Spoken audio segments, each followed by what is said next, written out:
gentlemen, episode 4. Is this not real magic? Yeah. It's your boy Icon with a little Marvel TV, and congratulations, Marvel, you have officially made me uninterested in the Sorcerer Supreme. 2 episodes now by Mr. Wong, and I don't care about either one. So let's get right into this one, shall we? So there is a show in here somewhere, ladies and gentlemen, and hopefully it pops out before we get to the ending. So now the episode starts where there is a magician upon us, and this particular magician used to be, I guess, in training to become a Sorcerer Supreme, or he was a Sorcerer Supreme at one point and he wasn't very good. Basically, he flunked out of the academy, and now he's just some random magician that does random magician stuff like at a random magic show. But the problem is he's not very good at a magician. And then let's be honest, when you've lived in a universe where aliens have happened, killer robots have happened, half the population got wiped out of existence, there's a Hulk and a Thor and a Spider-Man and all this other stuff. When you've seen these things, a guy pulling a rabbit out of the hat doesn't exactly wow the crowd. So these people legitimately didn't care what this guy was doing. They thought his magic sucked. But his boy, some old black dude, he knew that he had Sorcerer Supreme magic. So he told the guy, he was like, yo, do the circle thing, let's try to get the crowd back. So he does the circle thing. He brings a drunk girl on stage, to participate in one of his magicianary tricks. He ends up creating a portal circle. And then when the girl sees the circle, she goes through the portal. After she goes through the portal, she makes her way through the shadow realm. She comes across a demon who basically traded her soul for her silence or something. And then the demon sent her to Mr. Wong, who is the Sorcerer Supreme. When the Sorcerer Supreme Wong realized that the girl was sent to him because of this random magician, because he knows about the magician. When he found out about this, Wong got upset because he was just like, yo, you're misusing the mystical arts. You're misusing the power of the Sorcerer Supreme. And we can't have that because what you're doing is dangerous and or reckless. Now, instead of him just handling the situation on his own, like we've done in every single other adaptation of a Marvel cinematic television or a movie, he decides to get a lawyer, and I have no idea why. He goes to Jennifer, and he gets Jennifer to be his lawyer to file a cease and desist order against the magician to stop the magician from using Sorcerer Supreme power. They go to trial. When they go to trial, this was the worst.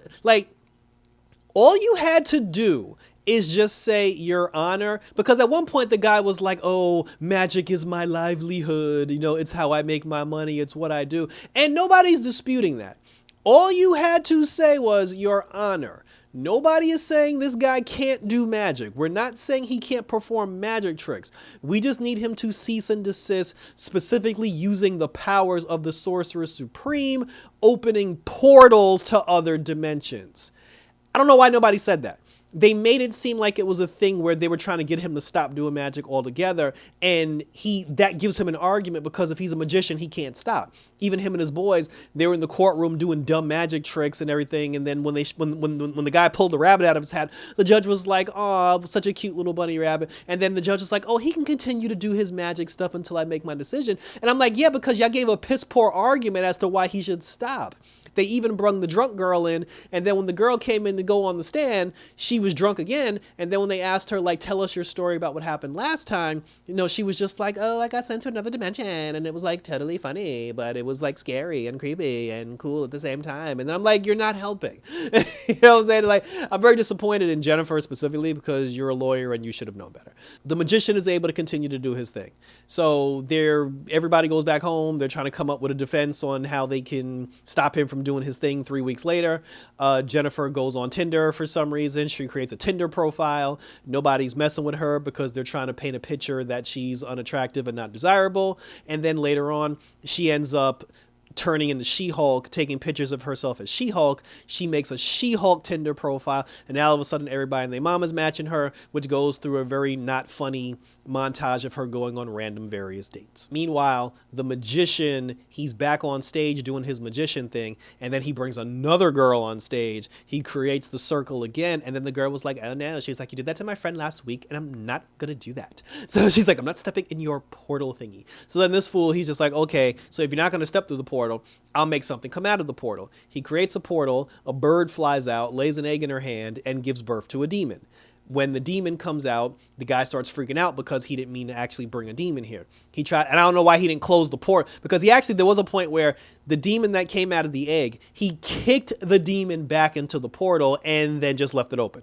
So he didn't close the portal. More demons came out. There's like 50 million demons coming out now. And then for some reason, he ends up running to the Sorcerer Supreme asking Wong for help because he's like, yo, I messed up. And then Wong is like, okay, fine, I'll help stop your problems or whatever. And then Wong decides to help him, obviously, because you can't have like random demons running around New York City. Well, LA, I don't know why I keep forgetting they're in LA. For some reason, I swear to God, I think she's in New York City, but she's in LA.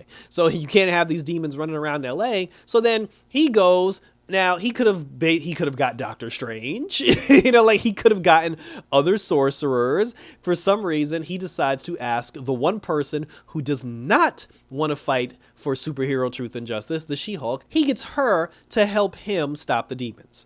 One of the dates that she was on actually went pretty decently. The guy seemed like he was really nice.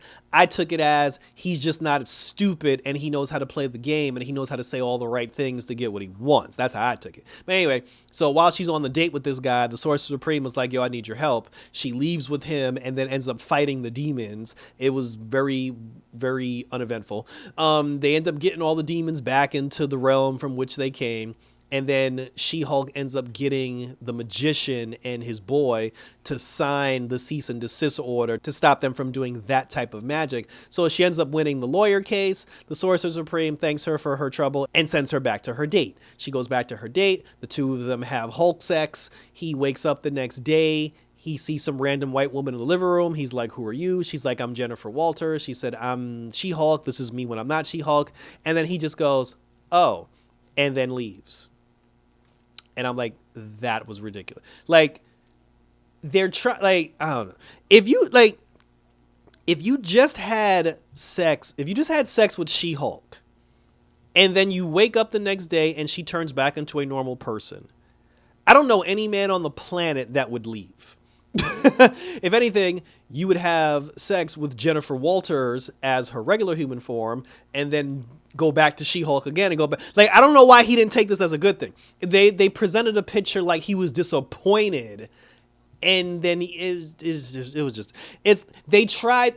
this whole episode tried too hard to make her seem like she was undesirable, and it's not that serious. It's really not. She gets a random knock at the door from some UPS or FedEx guy. He brings her a paper, like I guess a cease and desist order of her own. And then she's like, oh, what's this paper for? And then he tells her that the random alien villain person that busted in the courtroom in the first episode, that she stopped in the first episode, that particular person apparently is a social media influencer. And then this is when I started like literally pulling my hair out. And then she said that she's suing Jennifer for using the name She-Hulk because although the public named her She-Hulk, she trademarked the name. And now that she trademarked the name and she owns the name, she's now going to tell the She-Hulk she can no longer be She-Hulk. And I sat there and said to myself, why are we still doing this? Where is this show going? What happened to the people with the Asgardian weapons that attacked her? Who is the villain of this show? Why are we doing unnecessary lawyer crap? And thank you for tuning in. I'm very frustrated because I'm trying to give the show a chance. Like, I'm really trying. Like, it's not going anywhere. Nothing is happening. We went from rushing her origin and now nothing is happening. What are we doing? Like, I think, and I heard that we were getting 8 episodes of this. Like, I've been the main person who's saying that all these Marvel Disney Plus shows need to have at least 8 to 10 episodes to tell a proper story because they keep doing the 6 episode thing and they're rushing all of them. I don't know if this is true or not, but I heard we're getting 8 episodes of She-Hulk. And if we're getting 8 episodes of She-Hulk, you've just wasted 4 on absolute trash. And like I said, I'm trying to like the show. The sad part about it is I actually like Jennifer Walters as a character. I like the lawyer aspect of her. I actually want to see her do lawyer stuff, but I don't want to see her do goofy bullshit lawyer stuff. The whole thing with the Sorcerer Supreme with her representing Wong, that was stupid. You can get her to do anything else more significant from a lawyer standpoint than having the frickin' Sorcerer Supreme come in just to get some random magician to stop using magic. It's dumb. And I need the show to actually go somewhere because you're killing me.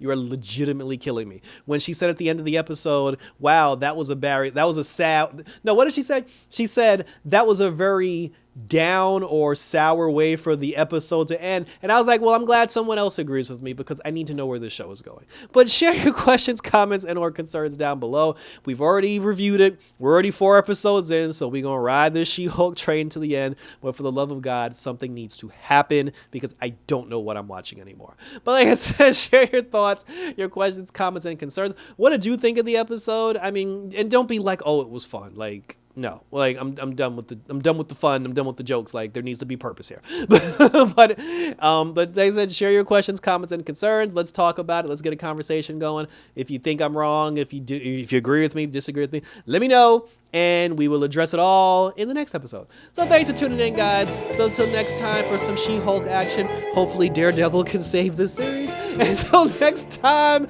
I'm out this bitch.